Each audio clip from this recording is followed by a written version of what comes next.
Eu venho à tribuna nesse momento para tratar de um assunto que vem sendo matéria de destaque internacionalmente, que diz respeito ao resultado da 21ª Conferência sobre Mudanças Climáticas, que acabou de ser realizada em Paris, na França. Uma conferência em torno da qual haviam muitas expectativas e, para nossa alegria, alegria do mundo inteiro, diferente das conferências anteriores, sobretudo de número 19, realizada em Copenhague, esta conferência garantiu um resultado extremamente positivo para o mundo inteiro e para o Brasil, inclusive. Resultado, obviamente, que não é tudo aquilo que nós queríamos, que os cientistas esperavam, mas que foi, na minha concepção, além daquilo que pudesse ter sido previsto. Mas antes de falar desse assunto, senhor presidente, eu quero dizer que lá, durante a Conferência das Partes, tivemos a participação de uma delegação grande do nosso país, composta por cientistas, professores, estudantes, parlamentares, não só federais, deputados e senadores, mas parlamentares estaduais, municipais, enfim. Uma das maiores delegações de Paris era, sem dúvida nenhuma, a delegação brasileira, e que participou e organizou inúmeras atividades, seja no ambiente da COP, lá no Centro de Conferências Le Bourget, ou no ambiente da Embaixada Brasileira. Assim como, durante o evento, 2 importantes encontros parlamentares aconteceram. Um, organizada pela Globe, uma entidade internacional que agrega e congrega países parlamentares de vários países do mundo e que tem um objetivo principal de debater as questões ambientais. E a outra reunião importante também, com a presença de Ban Ki-moon, de várias outras personalidades importantes nesse mundo do debate das questões climáticas, que foi a Conferência Interparlamentar. Um ambiente, senhor presidente, e de lá, não apenas eu, mas muitos da delegação, Vossa Excelência estava lá, teve uma presença muito importante, senador Jorge Viana, não somente como vice-presidente da Casa, mas o Estado do Acre teve um protagonismo importante ao lado do Estado do Mato Grosso, do governador do Estado do Mato Grosso, apresentaram e assinaram um protocolo na Embaixada, antecipando as metas apresentadas pelo Brasil, que, aliás, é a mais ousada, a maior de todas do mundo inteiro, senhor presidente, que é diminuir em 43% as emissões de gases de efeito estufa até 2030. Os estados do Acre, do governador Tião Viana, e do Mato Grosso, do governador Pedro Taques, assinaram um protocolo antecipando o cumprimento dessa mesma meta para o ano de 2020, o que é extremamente importante, considero. Então, o clima que nós vivemos na COP foi um clima muito bom, um clima de muita divergência, é verdade. Divergência não só na conferência em si, mas, por exemplo, divergência na própria delegação brasileira. Não é? Mas, apesar da divergências de opiniões, todos lá imbuídos num único objetivo: buscar, se não um consenso, mas um acordo que pudesse ter a participação da maioria significativa. E o que foi que aconteceu? Saímos da conferência pela primeira vez com todos os países assinando uma meta obrigatória e quebrando uma série de tabus. E outros que ainda não foram quebrados e que, na minha opinião, devam ser quebrados, o debate seguiu bastante. Mas nós, parlamentares que lá estávamos, senhor presidente, comparávamos aquele ambiente com o ambiente vivido no Brasil, no mesmo período. Um ambiente completamente diferente. Todos os países que lá estavam, não há um país que diga: nossa situação econômica está boa, nenhum. Porque a gente vive um problema de crise econômica no mundo inteiro. Mas o que nós víamos eram países, mesmo com problemas de economia, mesmo com problemas de falta de recursos para fazer frente às suas necessidades, países e populações dispostas a enfrentar este problema e superá-lo. Repito, diferente do que acontece no Brasil. Enquanto lá em Paris, o governo brasileiro se dedicava, foi um grande protagonista para a efetivação do acordo, aqui o fogo pegou. Aqui as labaredas, as chamas aumentavam significativamente. O Conselho de Ética da Câmara dos Deputados protagonizou uma reunião que até hoje é mostrada pela imprensa como exemplo do mau comportamento. Isso tudo por quê? Porque no Brasil nós temos uma oposição que não se mostra nem um pouco interessada em resolver os problemas da nação. Se mostra apenas interessada em tirar uma presidente legitimamente eleita do poder. E aí, novamente, não, vamos retomar as manifestações públicas. Pois bem, as manifestações aconteceram no dia de ontem. E qual a quantidade de pessoas? Eu quero aqui apenas me reportar, senador Jorge, do que disse as matérias que eu li dos jornais, ouvi do rádio e vi pela televisão. E ouvi também pela televisão, dizendo o seguinte: os manifestantes presentes no ato foram em número bem menor do que no passado, bem menor. Agora, por que isso? Primeiro, eu quero aqui ousar e fazer uma avaliação muito simples. Primeiro, aquelas manifestações, para a grande maioria da população brasileira, ficou clara, eram manifestações partidarizadas, eram manifestações que tinham um único objetivo: impeachment da presidente Dilma. E a essa manifestação, eu penso que o recado da população brasileira no dia de ontem foi não. Dessas manifestações eu não participo. Vamos lembrar as manifestações que tivemos algum tempo atrás, acho que em 2013, final de 2013, milhares, centenas de milhares de pessoas, milhões de pessoas às ruas, manifestações que superaram todas as manifestações históricas já ocorridas no Brasil. Mas por que a população foi à rua?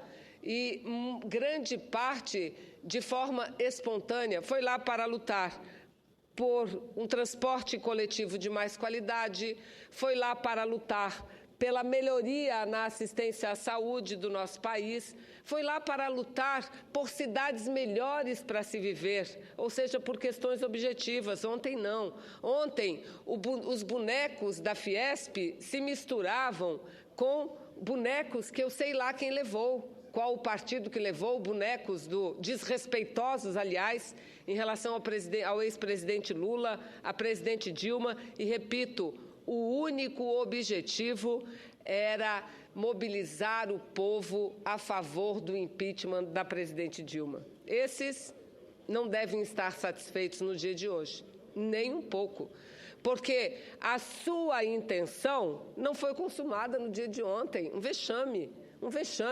Parlamentares algemando bonecos do ex-presidente, como eu li no noticiário lá no meu vizinho estado do Pará. Ou seja, a população brasileira já disse: para isso eu não vou para a rua. Eu vou para a rua lutar para melhorar o país. Então, eu não podia, senhor presidente, subir à tribuna para falar sobre a COP, mas não podia deixar de falar a respeito desse assunto. Pois não, senador. Senadora Vanessa, eu estou inscrito para falar depois, mas, de fato, a presença das manifestações caíram muito do que foi o começo do ano para cá, por vários motivos. Primeiro, a oposição se aliou sem escrúpulos ao presidente da Câmara, Eduardo Cunha. Isso aqui, para o Brasil, PSDB e DEM estão de mãos dadas com Eduardo Cunha, e as pessoas sentiram desconfiança desse processo. Tem mais. Tem um fla-flu da oposição que está paralisando o país, paralisando a economia também. Se enganam os senhores que pensam que o desgaste é só do PT e do governo da presidenta Dilma. É de todos. A população brasileira está dizendo que uma parcela da oposição não está pensando na resolução da crise econômica e política. Está num fla-flu que não acaba nunca, que está levando esse país ao impasse. Terceiro, é importante dizer também, eu vou falar sobre as fragilidades jurídicas, porque eu não aguento mais escutar. Está na Constituição. Só que a Constituição, senador Jorge Viana, coloca vários procedimentos que têm que ser obedecidos. É de uma fragilidade impressionante. Eu li a peça do pedido do impeachment esse final de semana. E vou falar sobre isso, senador Jorge Viana, aqui hoje. Eu acho que isso começa aparecer de forma mais clara para as pessoas. Há um golpe em curso, porque eu tenho certeza que com esses argumentos que foram lançados, tanto pelo jurista Hélio Bicudo, quanto pelo Miguel Reale Júnior, não há possibilidade alguma desse processo ter consequência, ter prosseguimento. Então, eu quero parabenizar Vossa Excelência por esse discurso. Devo dizer que o presidente do Senado, Renan Calheiros, acertou, senadora Vanessa, quando disse, respondendo ao Supremo Tribunal Federal, que vai responder na próxima quarta-feira, o Supremo vai definir o rito do processo do impeachment, mas o presidente do Senado, Renan Calheiros, acertou quando diz que é o Senado Federal que tem que autorizar o início do processo. A presidente da República só é afastada depois do plenário do Senado Federal, senador Jorge Viana, se pronunciar. Foi assim no Collor de Mello. A admissibilidade do presidente Collor de Mello aconteceu no dia 29 de setembro, na Câmara dos Deputados. Só que o processo veio para o Senado. Foi instalada uma comissão, teve uma votação aqui no plenário do Senado, e só depois o então presidente da República foi afastado. Mas eu quero parabenizar a Vossa Excelência e quero dizer a Vossa Excelência que eu vou entrar a fundo nesse debate jurídico aqui, no meu pronunciamento logo em seguida. Senador Lindbergh, eu agradeço a parte de Vossa Excelência e ao senador Jorge Viana, que mesmo eu falando no período da liderança, permite que isso aconteça. Mas nós estamos numa segunda-feira e num momento de questões importantes. Eu quero apenas fazer um paralelo ao que disse Vossa Excelência, senador Lindbergh. Já pensou se fosse o PSDB que estivesse dirigindo ou participando das negociações em Paris, em torno da COP? Sairíamos de lá todos frustrados, sem nenhuma negociação. Olha só do que o mundo foi capaz.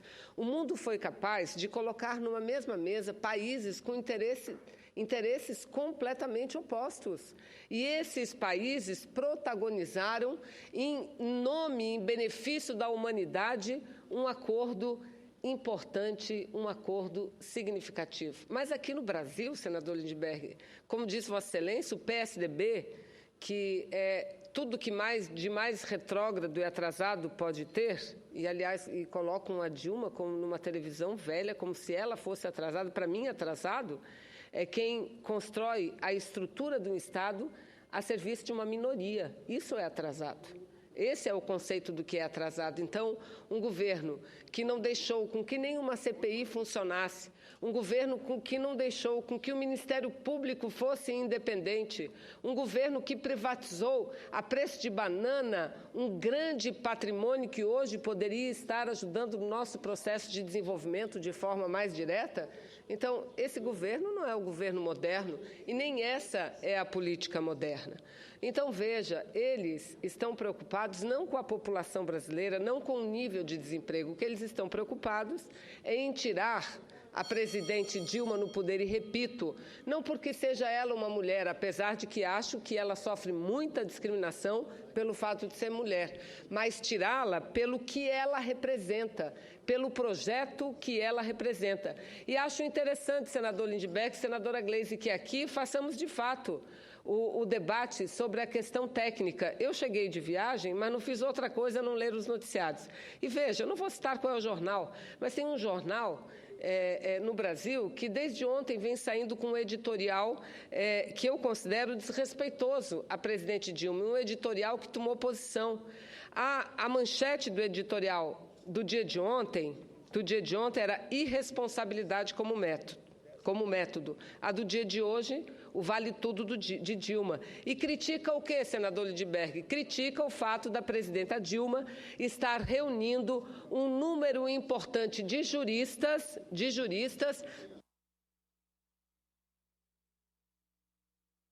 e a crítica é porque ela está reunindo um número importante de juristas para enfrentar esse debate que é técnico, porque a Constituição da República não prevê que nenhum presidente ou uma presidente da República seja cassada por razões políticas.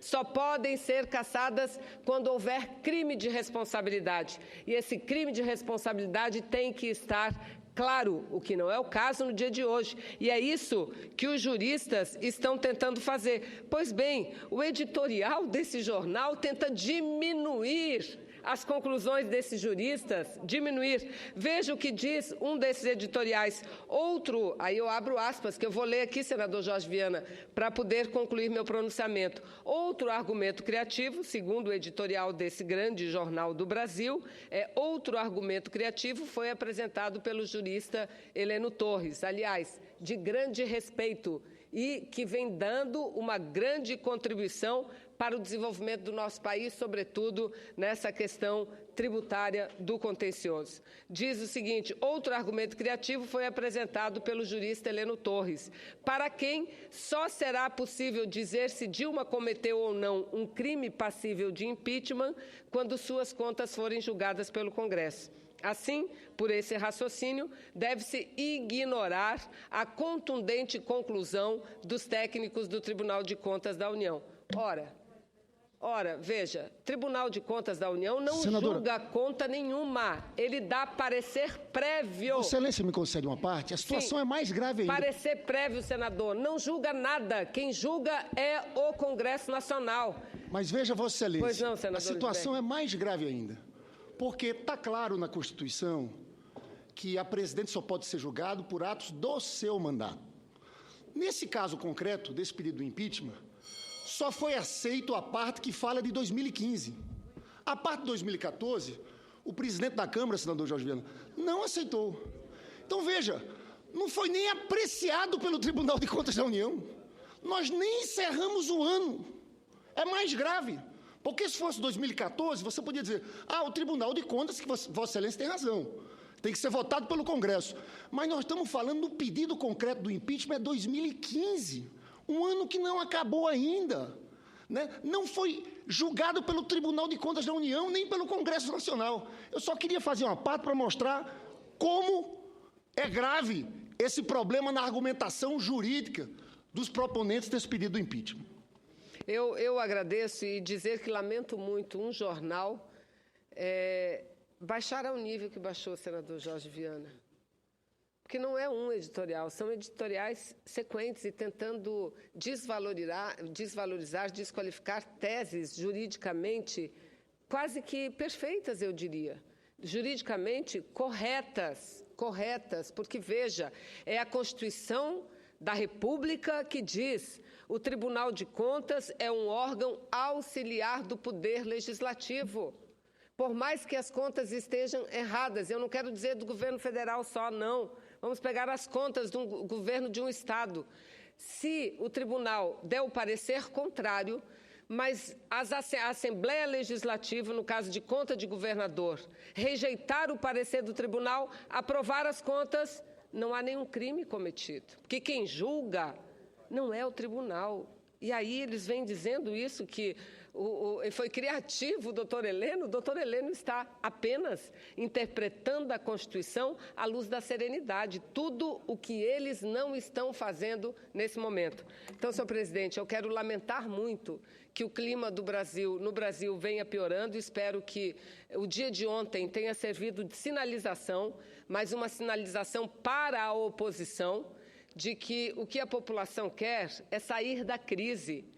É isso que a população quer, diferente do que quer o PSDB, do que quer o DEM, que é tão somente tomar o poder de conta sem ter vencido as eleições. E a isso não há outra denominação que não seja, senhor presidente, golpe. Mas o povo brasileiro é um povo que sabe o que quer, critica e tem que criticar, mas sabe o que quer e sabe que não é hora do Brasil da população apoiar qualquer tipo de iniciativa que represente golpe. Aliás, a falta de escrúpulos não é só aquilo que levantou o senador Lindbergh. A falta de escrúpulos é que eles se permitem ficar ao lado daqueles que defendem a volta da ditadura. A volta, um deputado conhecido de todos, militar, deputado do estado do Rio de Janeiro, que tem um outro filho, que é deputado, acho que do estado de São Paulo, esteve na minha terra, esteve na minha cidade nesses últimos dias. E lá defendeu abertamente. Lá foi às rádios convocar o povo para as manifestações, mas não teve sucesso. Saiu do Rio para convocar o povo de Manaus. A manifestação de Manaus foi um fiasco, Então, o que eu acho é que esse desejo de chegar ao poder sem vencer as eleições é tanto que eles não se importam nem um pouco de estar do lado daqueles que levantam cartazes pedindo a volta da ditadura militar. Muito obrigada, presidente.